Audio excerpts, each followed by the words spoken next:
Hello friends, मैं कंचन आपका अपने चैनल पर बहुत बहुत स्वागत करती हूँ। और हम देखेंगे भूगोल टेस्ट सीरीज के अंतर्गत जलवायु विज्ञान का पार्ट नंबर 4। ये टेस्ट सीरीज यूजीसी नेट के साथ साथ यूपी पीजीटी, यूपी टीजीटी और असिस्टेंट प्रोफेसर के एग्ज़ाम्स के लिए काफ़ी हेल्पफुल है। और आज के क्वेश्चन सीरीज है 76 से 100 तक का। तो आइए एमसीक्यू स्टार्ट करते हैं। क्वेश्चन नंबर 76 पूछ रहा है, संयुक्त राज्य अमेरिका में निम्नलिखित में से किस क्षेत्र को टॉर्नेडो एली कहा जाता है? ऑप्शन ए है अटलांटिक समुद्र तट, या ऑप्शन बी है प्रशांत तट, ऑप्शन सी है मिसिसिपी मैदान और ऑप्शन डी है अलास्का। तो इसका राइट आंसर होगा ऑप्शन सी, मिसिसिपी मैदान। जो मिसिसिपी मैदान है ये अमेरिका के मध्य मैदानी इलाके का एक क्षेत्र है। एक ऐसा क्षेत्र है जहाँ सबसे ज़्यादा और सबसे विनाशकारी बवंडर आते हैं। तो इसे और टॉर्नेडो जो है एक प्रकार का बवंडर ही होता है, तो इसलिए जो मिसिसिपी का मैदान है इसे टॉर्नेडो एली के नाम से जाना जाता है संयुक्त राज्य अमेरिका में। नेक्स्ट क्वेश्चन देखते हैं। Question number 77। सूची 1 तथा सूची 2 के साथ सुमेलित कीजिए तथा सूचियों के नीचे दिए गए कूट से सही उत्तर चुनिए। सूची 1 को सूची 2 से मिलान करना है। एक तरफ दिया है देशों के नाम और देश से किस देश में कौन सा देश किस प्रकार की चक्रवात से प्रभावित होता है। तो ऑस्ट्रेलिया की बात करें तो ऑस्ट्रेलिया किस प्रकार की चक्रवात देखने को मिलता है? ऑस्ट्रेलिया में देखने को मिलता है विली विली। जो विली विली आता है ये ऑस्ट्रेलिया में आता है। चीन का हो जाएगा टाइफून। और भारत का देखें तो भारत का होगा भारत में आता है चक्रवात। भारत चक्रवात से प्रभावित होता है।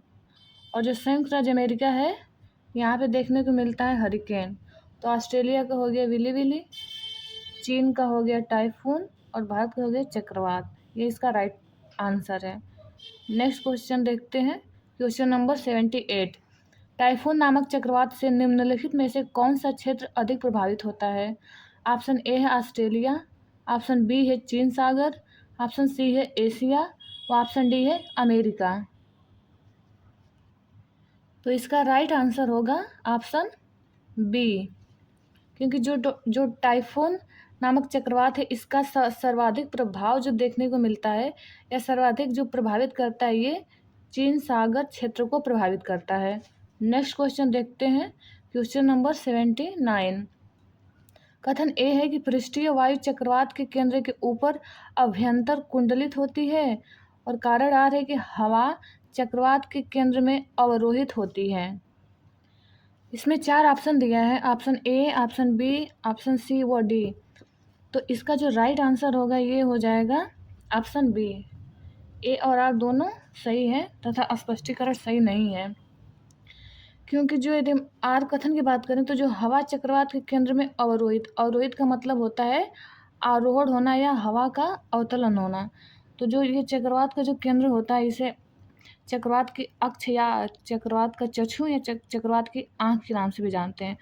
तो इसमें जो बाहर से जो अंदर की तरफ हवाएं आती हैं ये हवाएं बिल्कुल केंद्र में ना आकर के केंद्र में बिल्कुल इसके नहीं आ पाती हैं। और ये जो चक्रवात का जो केंद्र होता है, जो चक्रवात की आँख होती है, बिल्कुल शांत क्षेत्र माना जाता है और बादल रहित क्षेत्र होता है। बिल्कुल शांत रहता है, ना यहाँ पे वर्षा होती है ना बादल होते हैं। और ऊपर से क्या होती है, हवाओं का यहाँ पे आरोहण होता है। यहाँ पे हवाएं नीचे की तरफ उतरती हैं, हवाओं का यहाँ पे हमें अवतलन देखने को मिलता है चक्रवात के केंद्र में।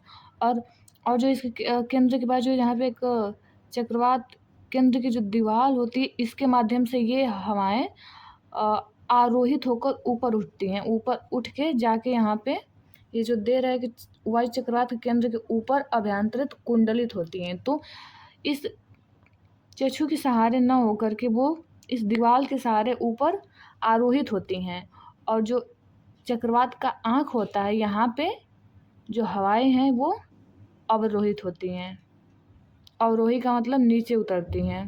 तो इस प्रकार से ये दोनों कथन सही है। देखते हैं नेक्स्ट क्वेश्चन। Question number 80। मेघाच्छादित रात में ओस की बूंदें क्यों नहीं बनती हैं? ऑप्शन ए है भूपृष्ठ से निर्मुक्त विकिरण को बादल अवशोषित कर लेते हैं। ऑप्शन बी है पृथ्वी के विकिरण को बादल वापस परावर्तित कर देते हैं।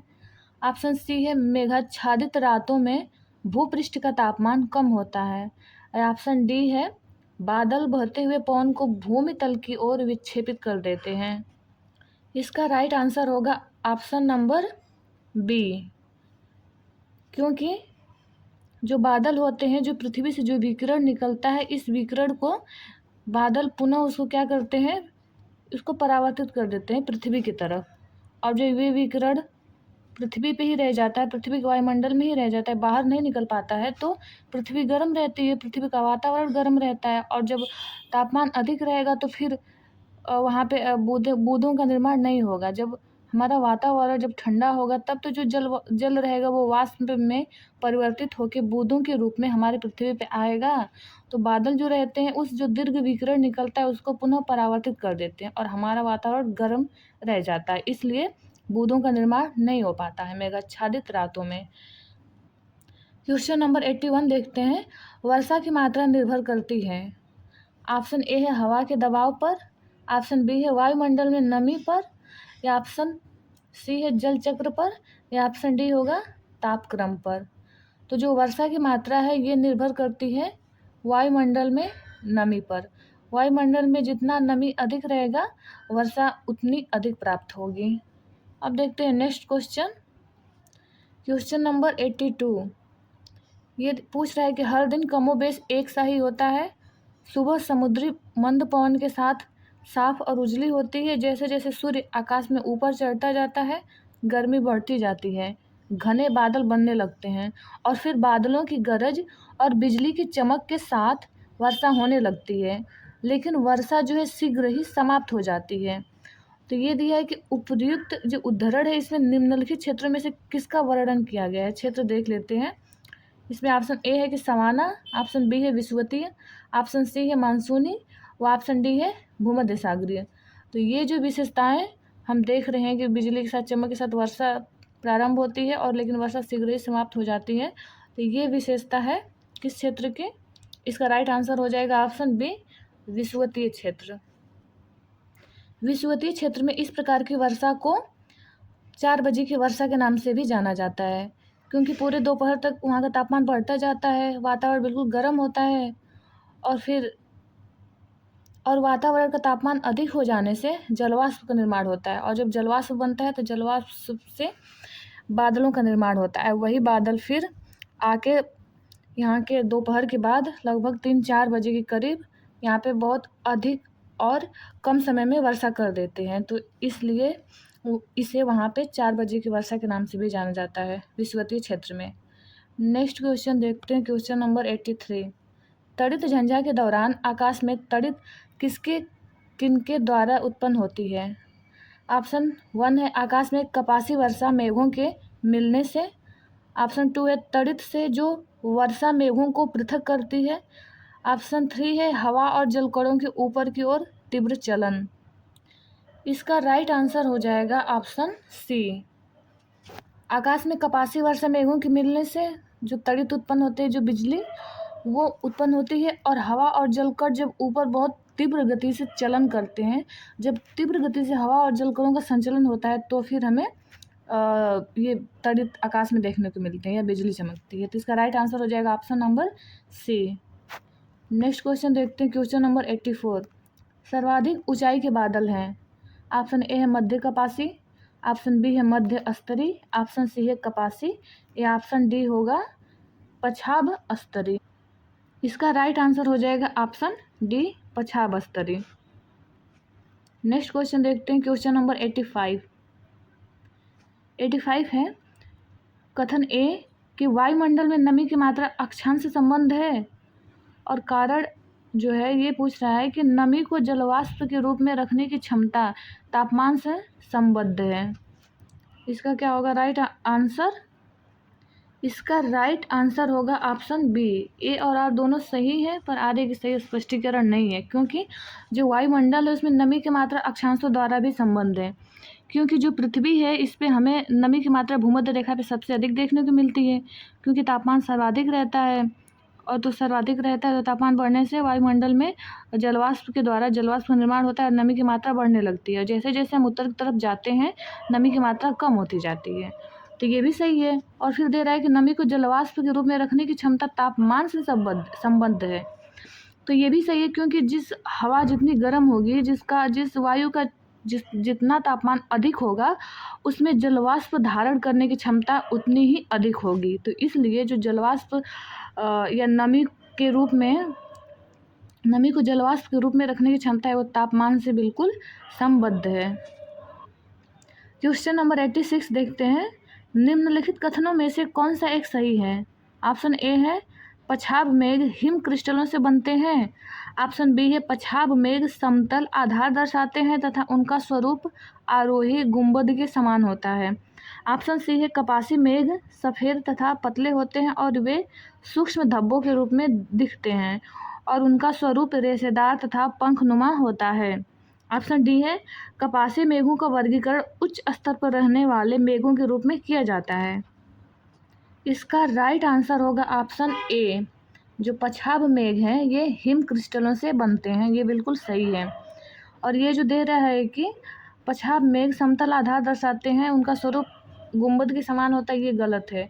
ये जो विशेषता बता रहा है ये कपासी मेघ ऐसे होते हैं, आधार समतल होता है और इस तरफ फूल की गोभी के होते हैं। तो ये विशेषता बता रहा है कपासी मेघ का। और जो ये ऑप्शन सी बता रहा है कि ये होते हैं पतले होते हैं, उनका स्वरूप रेशेदार तथा पंखनुमा होता है, ये भी गलत है। ये विशेषता है पछाब मेघ की, ये रेशेदार और पंखनुमा होते हैं, ये पछाब मेघ की विशेषता बता रहा है। और जो उच्च स्तर पर रहने वाले मेघ हैं ये भी जो विशेषता है ये भी पछाब मेघ का ही है। इस तरह इसका राइट आंसर ऑप्शन ए होगा। क्वेश्चन नंबर 87 है। निम्नलिखित में से कौन सा बादल अत्यधिक तीव्र वर्षा के लिए उत्तरदायी होता है? ऑप्शन ए है कपासी, ऑप्शन बी है कपासी वर्षा, ऑप्शन सी है वर्षा स्तरी या ऑप्शन डी है पछाब स्तरी। तो इसका राइट आंसर हो जाएगा ऑप्शन सी वर्षा स्तरी। Question number 88। निम्नलिखित जलवायु और भूगोल विषयक तथ्यों पर विचार कीजिए। ऑप्शन 1 है संघनन, ऑप्शन 2 है उच्च ताप एवं आर्द्रता, ऑप्शन 3 है पर्वत विज्ञान, ऑप्शन 4 है ऊर्ध्वाधर हवा। ये पूछ रहा है कि मेघ गर्जन के लिए किस किस तथ्य जिम्मेदार हैं, किस किस ऊपर दिए गए ऑप्शनों में से कौन कौन कारण है जो मेघ गर्जन के लिए जिम्मेदार है। तो इसका राइट आंसर हो जाएगा ऑप्शन डी 4। ये चारों जो तथ्य जो दे रहा है ये मेघ गर्जन के लिए जिम्मेदार है। देखते हैं नेक्स्ट क्वेश्चन, क्वेश्चन नंबर 89। ग्रीष्म काल में आर्द्र उष्मा का अनुभव होता है जब मौसम अपक्व होता है, ऑप्शन बी है तीक्ष्ण होता है, ऑप्शन सी है झुलसाने वाला होता है या ऑप्शन डी उमस वाला होता है। इसका राइट आंसर होगा ऑप्शन डी मग्गी। मग्गी जो वो क्षेत्र है जहाँ पे तापमान भी सर्वाधिक होता है, वहाँ का जो आर्द्रता होती है वो भी सर्वाधिक होती है। और ये रॉ कीन स्कॉर्चिन और मग्गी ये जो कंसेप्ट दिया है ये दिया है ग्रिफिथ टेलर महोदय द्वारा। ग्रिफिथ टेलर महोदय ने ये कंसेप्ट दिया है अपने क्लाइमोग्राफ में इन्होंने इन चारों शब्दों का प्रयोग करके उस विशेष स्थान क्षेत्र की आर्द्रता व तापमान को दर्शाने का प्रयास किया है। नेक्स्ट क्वेश्चन देखते हैं, क्वेश्चन नंबर 90 पूछ रहा है मेघाच्छादित रात में ओस की बूंदें क्यों नहीं बनती हैं? ऑप्शन ए भूपृष्ठ से निर्मुक्त विकिरण को बादल अवशोषित कर लेते हैं, ऑप्शन बी है पृथ्वी के विकिरण को बादल वापस परावर्तित कर देते हैं, ऑप्शन सी है मेघाच्छादित रातों में भूपृष्ठ का तापमान कम होता है या ऑप्शन डी है बादल बहते हुए पवन को भूमि तल की ओर विक्षेपित कर देते हैं। तो जो मेघाच्छादित रात में ओस की बूंदें नहीं बनती है इसका राइट आंसर हो जाएगा ऑप्शन बी, क्योंकि पृथ्वी के विकिरण को जो बादल होते हैं वापस पृथ्वी की तरफ ही परावर्तित कर देते हैं। नेक्स्ट क्वेश्चन देखते हैं, क्वेश्चन नंबर 91। जून की 21वीं तारीख को सूर्य ऑप्शन ए है उत्तरी ध्रुवीय वृत्त पर क्षितिज के नीचे नहीं डूबता है, ऑप्शन बी है दक्षिण ध्रुवीय वृत्त पर क्षितिज के नीचे नहीं डूबता है, ऑप्शन सी है मध्याह्न में भूमध्य रेखा पर ऊर्ध्वाधर रूप से व्योमस्थ चमकता है या ऑप्शन डी होगा मकर रेखा पर ऊर्ध्वाधर रूप से व्योमस्थ चमकता है। इसका राइट आंसर होगा ऑप्शन ए, ये उत्तरी ध्रुवीय वृत्त पर क्षितिज के नीचे नहीं डूबता है। यहाँ पर जो उत्तरी ध्रुवीय वृत्त पर क्षितिज के नीचे नहीं डूबने का मतलब है कि वहाँ पे उस ध्रुवीय वृत्त पे सूर्यास्त ही नहीं होता है। नेक्स्ट क्वेश्चन देखते हैं, क्वेश्चन नंबर 92। निम्न में से किस क्षेत्र में भूमध्य सागरीय जलवायु प्रचलित नहीं है? ऑप्शन ए है मध्य चिली, ऑप्शन बी है केप टाउन, ऑप्शन सी है एडिलेड व ऑप्शन डी है पंपाज। इसका राइट आंसर होगा ऑप्शन नंबर डी, पंपाज। पंपाज में भूमध्य सागरीय जलवायु नहीं देखने को मिलती है। नेक्स्ट क्वेश्चन देखते हैं, क्वेश्चन नंबर 93। हेकिस्टोथर्मल मंडल, इसके अंतर्गत ऐसे पौधे आते हैं जो टुंड्रा प्रदेश में उग सकें। ऑप्शन ए है कि तेज प्रकाश में, ऑप्शन बी है अधिक ताप पर, ऑप्शन सी है बहुत कम ताप पर और ऑप्शन डी है बहुत कम प्रकाश में। तो हेकिस्टोथर्मल जो जलवायु क्षेत्र होता है वहाँ पे वैसे पौधे आते हैं जो कि अधिकतर शीत मौसम को, अधिकतर ठंड को बर्दाश्त कर सकें। तो इसका राइट आंसर हो जाएगा ऑप्शन सी, बहुत कम तापमान पर। नेक्स्ट क्वेश्चन देखते हैं, क्वेश्चन नंबर 94। निम्नलिखित में से कौन सी एक उष्णकटिबंधीय सवाना प्रदेश की जलवायु की मुख्य विशेषता है? सवाना प्रदेश की जलवायु, ऑप्शन ए है वर्ष भर वर्षा होती है वहाँ पे, ऑप्शन बी है केवल शीतकाल में वर्षा होती है, ऑप्शन सी है अत्यंत अल्पकालिक शुष्क ऋतु, या ऑप्शन डी निश्चित शुष्क तथा आर्द्र ऋतु। तो जो सवाना जलवायु प्रकार का जलवायु क्षेत्र होता है, सवाना प्रदेश प्रकार की जलवायु क्षेत्र, तो वहाँ पे जो होता है वहाँ पे होता है निश्चित शुष्क तथा आर्द्र ऋतु, यानी एक प्रकार का मतलब निश्चित समय तक शुष्कता भी रहती है, उसके बाद वहाँ पे आर्द्र ऋतु भी आती है। नेक्स्ट क्वेश्चन देखते हैं, क्वेश्चन नंबर 95। सवाना का सर्वाधिक विस्तार है, ऑप्शन ए अफ्रीका में, ऑप्शन बी एशिया में, या ऑप्शन सी दक्षिण अमेरिका में, या ऑप्शन डी होगा उत्तरी अमेरिका में। तो जो सवाना का सर्वाधिक विस्तार देखने को मिलता है, ये देखने को मिलता है ऑप्शन ए, राइट आंसर होगा इसका अफ्रीका महाद्वीप में। नेक्स्ट क्वेश्चन देखते हैं, क्वेश्चन नंबर 96। निम्नलिखित जलवायु में कौन दाब पेटियों के स्थानांतरण से संबंधित है? नीचे दिए गए कूट से सही उत्तर चुनिए। इसमें कूट दिया है 1 व 2, 1 व 3, 2 व 4। तो ऑप्शन देख लेते हैं, विषुवत-रेखीय जलवायु, ऑप्शन 2 है भूमध्य सागरीय जलवायु, ऑप्शन 3 है मानसूनी जलवायु, ऑप्शन 4 है पश्चिम यूरोपीय जलवायु।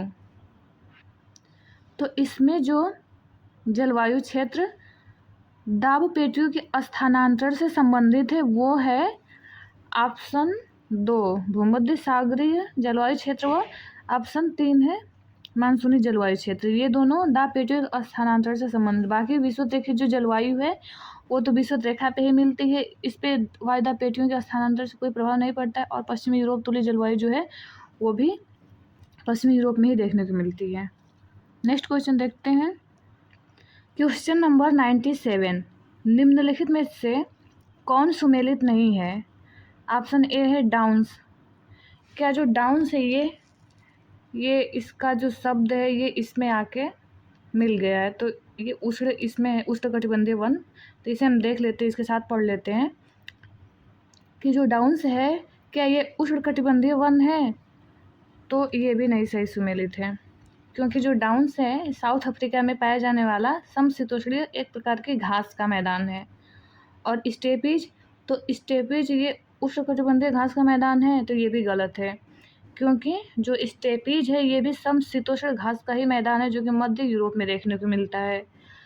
सेल्वा की बात करें तो सेल्वा क्या शीतोष्ण कटिबंधीय घास का मैदान है? तो ये भी गलत है, क्योंकि सेल्वा शीतोष्ण कटिबंधीय घास का मैदान नहीं है, ये एक ट्रॉपिकल रेन फॉरेस्ट है, ये साउथ अमेरिका में देखने को मिलता है सेल्वा। और टैगा देखें तो टैगा जो है क्या ये शीतोष्ण कटिबंधीय वन है? तो ये भी गलत है, क्योंकि जो टैगा है ये शीतकटिबंधीय एक वन है। तो ये देखें तो ये चारों के चारों ऑप्शन ही गलत हैं, कोई सुमेलित नहीं है। नेक्स्ट क्वेश्चन देखते हैं, क्वेश्चन नंबर 98। इसमें देखते हैं ये क्या पूछ रहा है। ये पूछ रहा है कि कांगो गणराज्य से नीदरलैंड जाते समय निम्नलिखित में से जलवायु प्रदेशों का कौन सा सही क्रम है? कांगो गणराज्य जो कि एक अफ्रीका का देश है, और नीदरलैंड जो कि यूरोप का है। तो हम ये दे रहा है कि दक्षिण से यदि उत्तर में हम जाते हैं तो कौन सा जलवायु का क्रम हमें देखने को मिलेगा। तो सबसे पहले हमें मिलेगा देखने को भूमध्य रेखीय जलवायु। पहले स्थान पर हम इसे लेते हैं। सबसे पहले हमें मिलेगा भूमध्य रेखीय जलवायु। उसके बाद हमें देखने को मिलता है ऑप्शन 3 उष्ण मरुस्थलीय जलवायु। दूसरे पे हो जाएगा, तीसरे पे होगा भूमध्य सागरीय जलवायु प्रदेश, और चौथे पे हो जाएगा, लास्ट में मिलेगा हमें पश्चिमी यूरोप जलवायु प्रदेश। तो 1 3 2 4 1 3 2 4 इसका राइट आंसर हो जाएगा ऑप्शन ए। नेक्स्ट क्वेश्चन देखते हैं, क्वेश्चन नंबर 99। ये है कि भूमध्य सागरीय क्षेत्रों में भारी वर्षा कब होती है। ऑप्शन ए है गर्मियों में, ऑप्शन बी है बसंत ऋतु में, ऑप्शन सी है शीत ऋतु में अर्थात जाड़े में, और ऑप्शन डी है उपरोक्त में से कोई नहीं। तो हमें भूमध्य सागरीय क्षेत्रों में जो वर्षा होती है वो होती है शीत ऋतु में। नेक्स्ट क्वेश्चन देखते हैं, क्वेश्चन नंबर 100, जो कि आज का लास्ट क्वेश्चन है। जिस अक्षांश पर वार्षिक तापांतर न्यूनतम होता है वह है जलवायु प्रदेश, कौन सा होगा। ऑप्शन ए है भूमध्य रेखा, ऑप्शन बी है कर्क रेखा, ऑप्शन सी है मकर रेखा, या ऑप्शन डी उत्तरी ध्रुव वृत्त। तो इसका राइट आंसर होगा ऑप्शन ए भूमध्य रेखा, क्योंकि भूमध्य रेखा पे तापमान हमेशा उच्च रहता है, तो यहाँ का वार्षिक तापांतर न्यूनतम देखने को मिलता है। मिलते हैं नेक्स्ट वीडियो में। ये वीडियो देखने के लिए आपका बहुत बहुत धन्यवाद।